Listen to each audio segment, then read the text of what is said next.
Good morning everyone, welcome back to GK today. I hope आप सब बिल्कुल ठीक होंगे और आज हम डिस्कस करेंगे 19th और 20th ऑफ मई के सबसे मोस्ट इंपॉर्टेंट करंट अफेयर्स। चलिए अपने सेशन में स्टार्ट करते हैं। पहला क्वेश्चन है, which day celebrated as international day of light every year. International day of light हम कब ऑब्जर्व करते हैं, आपको ये बताना है। सबसे पहले इस दिन को स्टैब्लिश किसने किया था? यूनेस्को ने। और इसके थ्रू हम लाइट के इम्पैक्ट को सेलिब्रेट करते हैं कि उसका क्या इम्पैक्ट है सोसाइटी और टेक्नोलॉजी पे। तो 16th ऑफ मई को हर साल हम इसको सेलिब्रेट करते हैं, ठीक है। इस साल की अगर थीम आपसे पूछी जाए तो इस साल की थीम हमने रखी थी light in our lives. Okay, ये थीम बेसिकली हाईलाइट करता है लाइट के गाइडिंग रोल को और ये दिन ओरिजिनेट होता है from 2015 United Nations international year of light, जिसको कि यूनेस्को ने बाद में अडॉप्ट किया था 2016 में, ठीक है। तो पहली बार इसको 2018 में मनाया गया था और इस दिन हम लाइट साइंस के बारे में बात करते हैं और इसके एप्लीकेशन के ऊपर थोड़ी सी प्रकाश डालते हैं, ठीक है। तो दो बातें याद रखिएगा, इंटरनेशनल डे ऑफ लाइट हर साल हम 16 मई को मनाते हैं और इस साल के लिए हमने थीम रखी है लाइट इन आवर लाइव्स। चलिए कुछ डेज एंड थीम से क्वेश्चन देख लेते हैं। What is the theme of national dengue day 2024? National dengue day के लिए थीम क्या है इस साल की? सबसे पहले नेशनल डेंगू डे हम मनाते हैं 16th ऑफ मई को, ठीक है। और इस दिन हम हाईलाइट करते हैं कि क्या सीवियरिटी है डेंगू फीवर की, जो कि ऑब्वियसली एक potentially fatal mosquito borne disease होता है जिसकी वजह से बहुत सारे लोग इफेक्टेड हैं ग्लोबल लेवल पे। इस साल के लिए हमने थीम रखी थी डेंगू प्रिवेंशन। इतना ही याद रखना आपके लिए काफी होगा, बाकी काफी लंबी थीम थी। Dengue prevention, our responsibility for a safer tomorrow, ठीक है। तो ये थीम अंडरस्कोर करती है कम्युनिटी इंगेजमेंट की इंपॉर्टेंस को कि किस तरह से हम इस डिजीज को मिलकर कॉम्बैट कर सकते हैं। और इस इनिशिएटिव का पर्पस है कि हम अवेयरनेस क्रिएट कर सकें और प्रोएक्टिव मेजर्स को प्रमोट करें जिससे कि डेंगू आउटब्रेक्स को कंट्रोल किया जाए, कलेक्टिव रिस्पॉन्सिबिलिटी बढ़ सके for public health and safety, ठीक है। तो नेशनल डेंगू डे हम 16 मई को ऑब्जर्व करते हैं और थीम है dengue prevention, our responsibility for a safer tomorrow. Which day is declared as the World Football Day by the United Nations recently? ये क्वेश्चन 5 स्टार है क्योंकि इस साल से ही हम वर्ल्ड फुटबॉल डे मनाना शुरू कर रहे हैं। यूनाइटेड नेशंस ने ये अनाउंस किया था और वर्ल्ड फुटबॉल डे हर साल अब 25 मई को मनाया जाएगा। Which day is celebrated as National Technology Day every year? India में हम नेशनल टेक्नोलॉजी डे हर साल 11 मई को सेलिब्रेट करते हैं। Which day is celebrated as the World Tuna Day every year? World tuna day होता है 2nd ऑफ मई को और इस दिन हम इसके कंजर्वेशन के बारे में बात करते हैं। Which day is observed as World Hypertension Day every year? World Hypertension Day कब होता है? Answer is 17th of May, ठीक है। Next है, recently who won the gold medal in the men's javelin throw at the 27th Federation Cup Senior National Competition that took place in Bhubaneswar? हाल ही में भुवनेश्वर में होने वाले 27th Federation Cup Senior National Competition में किस player ने gold medal जीता है, आपको यहाँ पे ये बताना है। आंसर है नीरज चोपड़ा, जो कि हमारे ओलंपिक चैंपियन भी हैं। इन्होंने गोल्ड क्लिंच कर लिया in the first home competition in 3 years at the 27th federation cup in Bhubaneswar. Although इनका बहुत वेलकम किया गया ओडिशा में, लेकिन उसके बाद भी इन्होंने अपना डिससेटिस्फैक्शन जाहिर किया था कि अपनी परफॉर्मेंस से ये खुश नहीं है और इनका मानना था कि और बेहतर कर सकते थे। ऑल्दो ये टॉप मोस्ट स्पॉट पे रहे, लेकिन उसके बावजूद भी ये चाहते थे कि इनकी परफॉर्मेंस और बेटर हो, ठीक है। तो यहाँ पे गोल्ड किसने जीता है? आंसर है नीरज चोपड़ा। इस कॉम्पिटिशन के लिए वेन्यू याद रखिएगा, ये कॉम्पिटिशन कहाँ पे हुआ है? भुवनेश्वर में।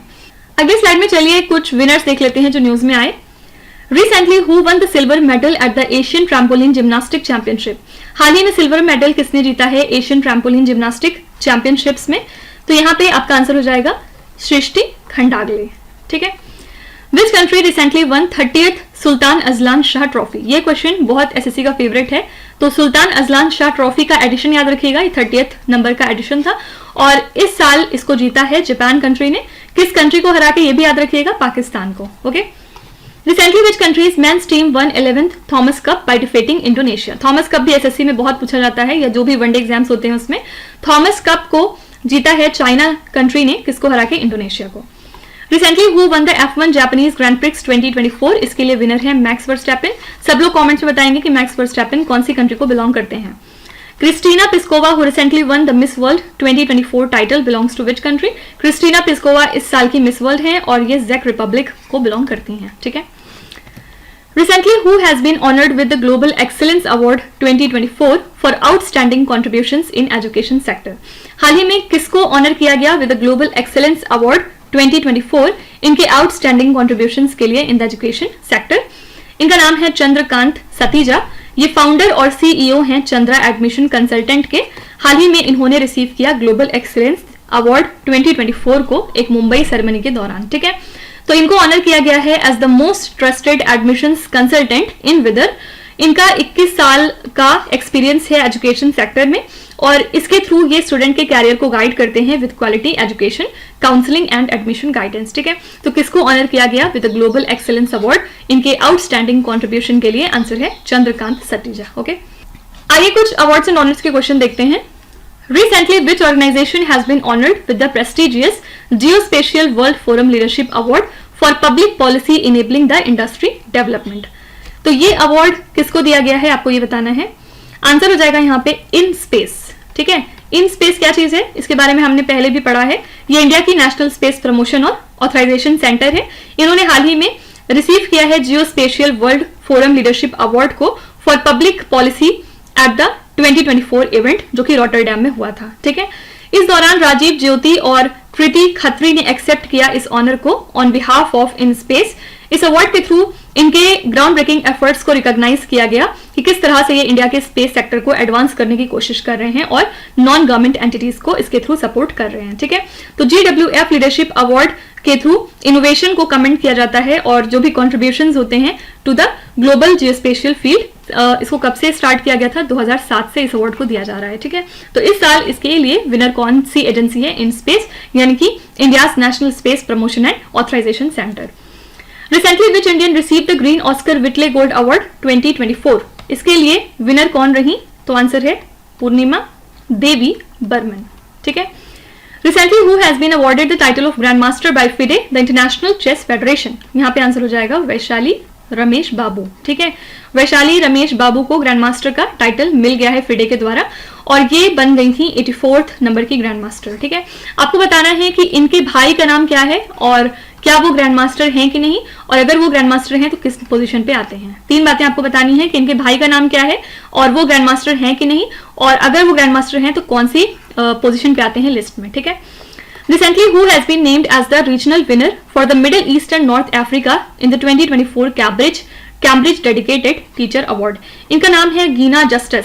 ठीक है, गीना जस्टिस जो हैं ये ओरिजिनली केरला से बिलोंग करती हैं, लेकिन 2005 से अब तक ये यूएई में पढ़ा रही हैं। ठीक है, इनको ये अवार्ड दिया गया इस साल के लिए। Recently, which organization has been conferred the Outstanding Public Sector Undertaking of the Year Award? इस साल का PSU of the Year Award present किया गया है हिंदुस्तान एरोनॉटिक्स लिमिटेड को। Okay, Which country recently unveiled the world's first 6G device? कौन सी country है जिसने हाल ही में अनवील कर दिया है दुनिया का पहला 6G डिवाइस? यहाँ पे आपका आंसर हो जाएगा जापान। जापान के कंसोर्टियम ने अनवील किया है दुनिया का पहला high speed 6G prototype gadget जो कि 5G को अब सरपास कर देगा बाय 20 टाइम्स। ओके, इसको डेवलप किया है कुछ कंपनीज में मिलकर जैसे कि डोकोमो, NIT, NEC वगैरह, और ये ट्रांसमिट कर सकता है डेटा को ओवर 300 फीट एट 100 Gbps। ठीक है, इतनी स्पीड ये दे सकता है एक टाइम पे। और 6G ऑल्दो इसमें इंप्रेसिव स्पीड दे रखी है, लेकिन इसके बावजूद इसके ड्रॉबैक्स बहुत ही खतरनाक हैं नेटवर्क टेक्नोलॉजी में। ठीक है, तो यहाँ पे हमें बस एक लाइन में याद रखना है कि दुनिया का पहला 6G डिवाइस किसने इनॉग्रेट किया या अनवील किया है? आंसर है जापान। आइए कुछ कंट्रीज देख लेते हैं जो न्यूज में आई। पहला है Robert Fico who was recently injured in a shooting incident is the prime minister of which country? Robert Fico जो हाल ही में जख्मी हो गए थे एक शूटिंग इंसिडेंट के दौरान, ये कौन सी कंट्री के प्राइम मिनिस्टर हैं? आपको ये बताना है। तो ये स्लोवाकिया के प्राइम मिनिस्टर हैं और फिलहाल अब ये स्टेबल कंडीशन में आ चुके हैं, लेकिन इनको 5 बार गोली लगी थी इन अ पॉलिटिकली मोटिवेटेड असैसिनेशन अटेम्प्ट जो कि हैंडलोवा में किया गया है। ठीक है, तो ऐसा माना गया कि इनके ऊपर अटैक किया था एक राइटर ने वाइल ग्रीटिंग पीपल, तो इस दौरान इनको इमरजेंसी सर्जरी करवानी पड़ी और जो भी सिक्योरिटी ऑफिसर्स थे उन्होंने क्विकली सस्पेक्ट को पकड़ा था और कोई भी इस इंसिडेंट में और इंजर्ड नहीं हुआ था। ठीक है, तो यहाँ पे बस हमें ये याद रखना है कि क्योंकि रॉबर्ट फिको न्यूज में आ गए थे, कौन सी कंट्री के प्राइम मिनिस्टर है? आंसर है Slovakia. IGLA-S defence system recently seen in the news is developed by which country? IGLA-S defence system जो आजकल चर्चे में है, इसको किस कंट्री ने डेवलप किया है? Answer is Russia. ठीक है, किस वजह से न्यूज में आया? क्योंकि इंडियन आर्मी जो है वो रिसीव करने वाला है नया रशियन IGLA-S सिस्टम इस महीने के आखिरी तक, और इसको डेवलप किया है रशिया ने। इसके थ्रू टारगेट किया जाएगा लो फ्लाइंग एयरक्राफ्ट को, क्रूज मिसाइल्स को और ड्रोन्स वगैरह को। इसके डिफरेंट कंपोनेंट्स हैं लाइक 9M342 मिसाइल, इसके अलावा 9P522 लॉन्चिंग मैकेनिज्म। इसमें रेंज दी हुई है 500 मीटर्स टू 6 किलोमीटर तक की, और इसकी जो एल्टीट्यूड कैपेबिलिटी है वो है 3.5 किलोमीटर्स। ठीक है, जाहिर सी बात है इससे इंडिया की जो एयर डिफेंस कंडीशन है वो इनहैंस हो जाएगी, और ये बहुत क्रूशल है हमारे माउंटेनियस एरियाज के लिए। ठीक है, तो ये किसने डेवलप किया है? आंसर है Russia. India skills competition 2024, the country's biggest skilling programme recently started at which place? ये शुरू हुआ था नई दिल्ली में। कामी Rita, who recently became the first person in the world to climb the Mount Everest 29 times, belongs to which country? कामी रीता हाल ही में पहले इंसान बन चुके हैं जिन्होंने माउंट एवरेस्ट को 29 बार एसेंट किया है। कौन सी कंट्री को बिलोंग करते हैं ये? आंसर है नेपाल। ठीक है, हाल ही में इन्होंने अपना खुद का ही रिकॉर्ड तोड़ा है। Recently, which country has become India's largest trading partner, surpassing the US in financial year 2024? पहले जो है यूएस हमारा सबसे बड़ा ट्रेडिंग पार्टनर हुआ करता था, लेकिन अब चाइना ने यूएस को सरपास कर लिया है। ठीक है, कमला Beniwal, who recently passed away, was the first woman minister of which Indian state? कमला बेनीवाल, जिनका हाल ही में निधन हो चुका है, ये कौन से स्टेट की फर्स्ट वुमेन मिनिस्टर रह चुकी हैं? आपको यहाँ पे ये बताना है। आंसर हो जाएगा यहाँ पे Rajasthan, that is D option. Kamla Beniwal Rajasthan की फर्स्ट फीमेल मिनिस्टर रह चुकी हैं। हाल ही में इनका निधन हुआ है 97 ईयर्स ऑफ एज पे, और कहाँ पे हुआ है? जयपुर में इनका निधन हो चुका है। ठीक है, तो फ्रीडम फाइटर भी थी ये, और इसके अलावा ये एमएलए बनी थी 1952 में, जहां पे इन्होंने 7 टर्म्स सर्व किए हैं, और 27 ईयर्स ऑफ एज पे ये बन गई थी राजस्थान की पहली female minister. Different ministerial roles इन्होंने होल्ड किए थे कांग्रेस गवर्नमेंट में, including the deputy chief minister in 2000। तो कमला बेनीवाल का हाल ही में निधन हुआ, और ये राजस्थान की फर्स्ट वुमेन मिनिस्टर रह चुकी हैं। आइए कुछ वुमेन रिलेटेड करंट अफेयर्स देखते हैं। Recently, Ida Sisha Nongrang has been appointed as the first woman Director General of Police of which Indian state? हाल ही में ये बन चुकी हैं first women DGP Meghalaya state में। ठीक है, Recently, who became the first woman Vice Chancellor of Aligarh Muslim University? इनका नाम है प्रोफेसर नाइमा खातून। पहली बार ऐसा हो रहा है कि एमयू में कोई वुमेन वाइस चांसलर बनी है। Recently, who has been appointed as the first woman High Commissioner to India by Britain? इनका नाम है लिंडी कैमरन। ठीक है, फिर नेक्स्ट है Judith Suminwa Tuluka, recently seen in the news, became the first women prime minister of which country? ये बन चुकी हैं first women prime minister of democratic republic of Congo. Who has been appointed as the first women chief justice of Uttarakhand high court? Answer हो जाएगा Ritu Bahri. Okay, next है Kadar tribes, recently seen in the news, mainly belongs to which region of India? कदार tribe आपको कहाँ मिल जाएगी? आपको ये पूछ रहा है। एक्चुअली किस वजह से ये ट्राइब न्यूज में आई, पहले उसकी बात करते हैं। हाल ही में एक कदार ट्राइब्समैन की डेथ हुई है तमिलनाडु के अनामलाई टाइगर रिजर्व में।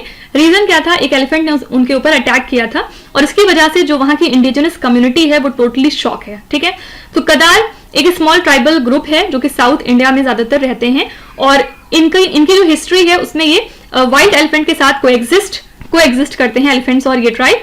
और ट्रेडिशनली अगर हम बात करें तो ये फॉरेस्ट ड्वेलर्स हैं जो कि ज्यादातर रहते हैं कोचिन के बॉर्डर्स में in the state of Kerala and Coimbatore में in the state of Tamil Nadu. तो ये टोटली फॉरेस्ट रिसोर्सेज के ऊपर रिलाई करते हैं अपने सस्टेनेंस के लिए, जहां पे ये प्रैक्टिस करते हैं स्पेशलाइज्ड ट्रेड्स को, like Honey collection for the trade. ठीक है, तो कदार ट्राइब जो आजकल चर्चे में है, ये किस रीजन को बिलोंग करते हैं, यानी कि कहाँ पाए जाते हैं? तो आंसर है साउथ इंडिया। ठीक है, यहाँ पे आइए कुछ ट्राइब्स देख लेते हैं जो न्यूज में आई। पहला है the Shompen tribe, recently seen in the news, primarily resides in which region? Shompen tribe आपको मिल जाएगी ग्रेट निकोबार में। ठीक है, Hakki Pikki tribe, recently seen in the news, is predominantly found in which Indian state? ये है कर्नाटका में।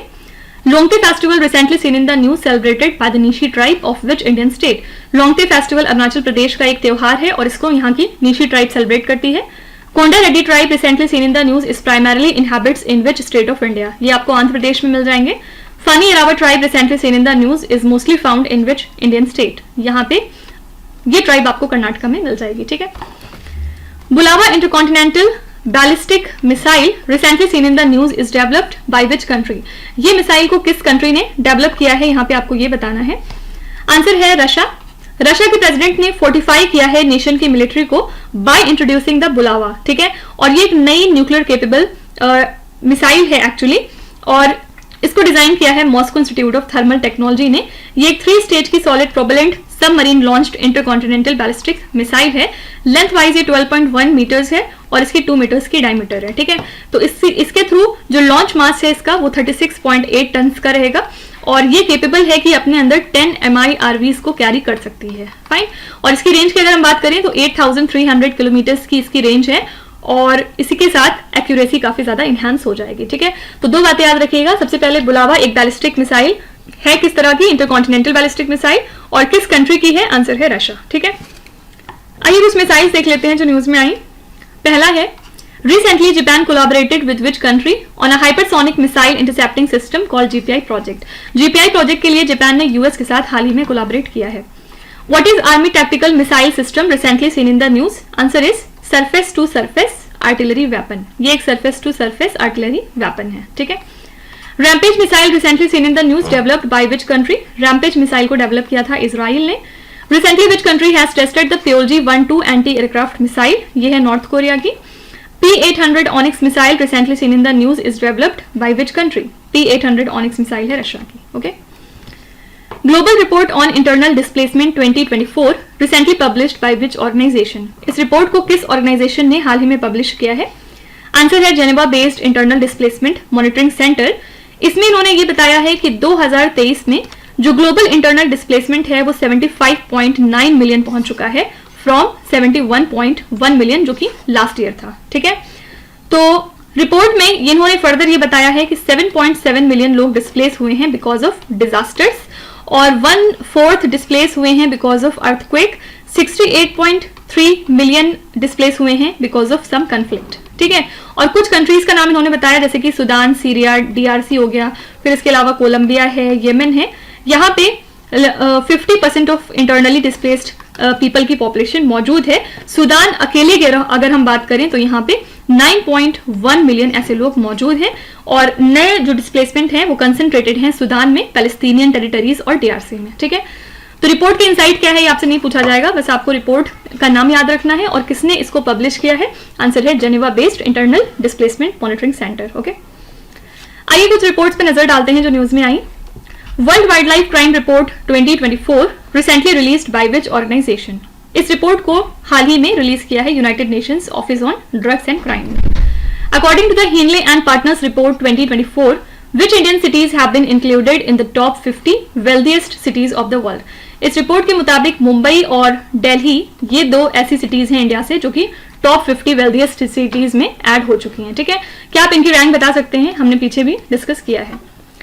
According to Global Electricity Review 2024 report, India surpassed which country to become third largest solar power generator? तो इस report के मुताबिक India ने सरपास कर दिया है जापान कंट्री को to become the third largest solar power generator. Which organization recently released a report titled as Amplifying the Global Value of Earth Observation? इस रिपोर्ट को पब्लिश किया है वर्ल्ड इकोनॉमिक फोरम ने, इसका हेडक्वार्टर्स है Switzerland में। According to recently released OECD report, what is the expected growth rate of India's economy in 2024 to 25? इस report के मुताबिक इंडिया की जो इकोनॉमी है उसका ग्रोथ रेट है 6.6% इस फाइनेंशियल ईयर में, ठीक है। नेक्स्ट है, what is the name of operation recently launched by Uttarakhand police for smooth conduct of Kedarnath यात्रा? उस ऑपरेशन का नाम क्या है जो हाल ही में उत्तराखंड पुलिस ने लॉन्च किया है, किस लिए? केदारनाथ यात्रा की स्मूथ कंडक्ट के लिए। तो यहाँ पे आपका आंसर हो जाएगा ऑपरेशन मर्यादा, दैट इज सी ऑप्शन। और उत्तराखंड पुलिस ने इनिशिएट किया है ऑपरेशन मर्यादा को ताकि जो डिवोटीज की 4 धाम यात्रा है इन केदारनाथ वो बहुत ही अच्छी हो सके। इसका पर्पज है कि डिसेंसी को हम अपहोल्ड करें, प्योरिटी को मेंटेन करें ड्यूरिंग द जर्नी और किसी भी मिसकंडक्ट या सब्सटेंस कंजम्पशन को अलाउ नहीं किया जाएगा, ठीक है। तो डिस्ट्रिक्ट पुलिस ने इन्फोर्स कर दिया है इस ऑपरेशन को जहां पे अब तक 25 चालान काटे जा चुके हैं with in the initial 4 days of the यात्रा। तो इस क्रैकडाउन का पर्पस है सैंक्टिटी को एंश्योर करना इन द पिलग्रिमेज, जिससे कि जो स्पिरिचुअल एक्सपीरियंस है वहां के पिलग्रिम्स का वो काफी हद तक इनहैंस हो सके, ठीक है। आपसे ये भी पूछा जा सकता है कि ऑपरेशन मर्यादा को किस स्टेट ने हाल ही में लॉन्च किया है? Your answer would be Uttarakhand state, ठीक है। आइए कुछ ऑपरेशन देखते हैं जो न्यूज में आए। पहला है, Which armed force has recently launched Operation Sadbhavna in northern Sikkim? This is Indian Army. Recently, which Indian naval ship visited Vietnam country as a part of Indian Navy's Operation Deployment? Here answer is INS Kiltan. आइनस Kiltan ने हाल ही में Vietnam country को visit किया है as a part of Indian Navy के operation deployment. Bambi Bucket operation recently seen in the news is associated with which Indian state? ये operation launch किया उत्तराखंड ने। What is the official name of Israel's operation for intercepting drones and missiles that were launched by Iran? इसके लिए Israel ने एक operation launch किया था, बहुत ही फेमस ऑपरेशन आयरन शील्ड। ये एग्जाम में जरूर पूछा जाएगा, ठीक है। Recently, which Indian naval ship seized 940 kgs of narcotics in the Arabian Sea as a part of an operation led by Combined Maritime Forces? This is INS तलवार, ठीक है। इसने सीज किए हैं 940 kgs of narcotics को Arabian सी में as a part of an operation जो कि लीड किया है Combined Maritime Forces ने। Last question is Sunil Chhetri who recently announced his retirement belongs to which sport? Sunil Chhetri जिन्होंने हाल ही में अपना रिटायरमेंट अनाउंस किया, ये कौन से स्पोर्ट को खेलते हैं? सुनील छेत्री इंडिया के रिवर्ड फुटबॉल स्टार हैं और ये रिटायर कर रहे हैं इंटरनेशनल फुटबॉल से आफ्टर इंडिया का मैच जो कि होगा अगेंस्ट कुवैत ऑन 6 जून। उसको खेलने के बाद ये रिटायरमेंट ले लेंगे और as a captain of blue tigers इनका एक बहुत इंपॉर्टेंट रोल रहा पूरे फुटबॉल इंडियन फुटबॉल टीम में। इंटरनेशनल लेवल पे इन्होंने खेलना शुरू किया था 2005 से, ठीक है। तो इसमें बहुत सारी इनकी रिमार्केबल जर्नी रही है इंडियन फुटबॉल हिस्ट्री में और फाइनली अब ये रिटायरमेंट ले रहे हैं। तो सुनील छेत्री कौन से स्पोर्ट से एसोसिएटेड हैं? Your answer would be football. आइए कुछ रिटायरमेंट्स देख लेते हैं, यानी कि ऐसे कुछ स्पोर्ट्स पर्सन जो हाल ही में अपना रिटायरमेंट अनाउंस कर चुके हैं। Tennis player Dominic Thiem who recently announced his retirement belongs to which country? सबसे पहले ये पूछा जा सकता है कि डोमिनिक थीम कौन से स्पोर्ट से रिलेटेड है, तो ये टेनिस प्लेयर हैं और ये ऑस्ट्रिया कंट्री को बिलोंग करते हैं। हाल ही में इन्होंने अपना रिटायरमेंट अनाउंस किया है। Cricketer Colin Munro who recently announced his retirement from international cricket belongs to which country? ये न्यूजीलैंड के लिए खेलते थे। Cricketer Ben Wells who recently announced his retirement belongs to which country? ये इंग्लैंड से हैं, ठीक है। इसमें सारे के सारे लोग जो हैं वो रिटायरमेंट अपना अनाउंस कर चुके हैं 2024 में। Saurabh Ghoshal who recently announced his retirement is associated with which sport? Saurav Ghosal एक स्क्वैश प्लेयर है। B Sai Praneeth who recently announced his retirement is associated with which sport? B Sai Praneeth एक बैडमिंटन प्लेयर है, ठीक है। तो इसी के साथ हमने आज के सभी इंपॉर्टेंट करंट अफेयर्स कवर कर लिए। आई होप कि आपने सेशन को काफी एंजॉय किया होगा और डेफिनेटली आप काफी कुछ नया सीख के ही जा रहे होंगे। चलिए फिर आपके क्विज पे चलते हैं, जहां पे स्क्रीन पे आपको 5 क्वेश्चंस दिखाई दे रहे होंगे। ये क्वेश्चंस ऑलरेडी हम पीछे कहीं ना कहीं डिस्कस कर चुके हैं। यहाँ पे आपको वीडियो को पॉज करना है, हर क्वेश्चन को ध्यान से पढ़ना है और इसमें से आपको जितने भी आते हैं आप उनका जवाब कमेंट्स में मेंशन कर सकते हैं और जो नहीं आते उसके लिए बिल्कुल भी परेशान होने की जरूरत नहीं है। विथ टाइम डेफिनेटली आपका स्कोर जो है वो इम्प्रूव करेगा, बस आपको हमारे साथ कंसिस्टेंट और परसिस्टेंट रहने की जरूरत है। So that's it for today. I hope you have like the session. आज का सेशन आपको कैसा लगा आप जरूर बताइएगा कॉमेंट्स में। साथ ही साथ आपका कोई भी रिव्यू है, फीडबैक है या फिर सजेशन है तो वो भी आप हमें बता सकते हैं। हमें जानकर खुशी होगी और हम पूरी कोशिश करेंगे उसको इम्प्लीमेंट करने की। तो कल फिर हम मिलेंगे सेम टाइम सेम जगह कल के करंट अफेयर्स के साथ। Till then stay tuned. Thank you so much for watching and please do not forget to subscribe to GK today. With this Meenu Hasna signing of.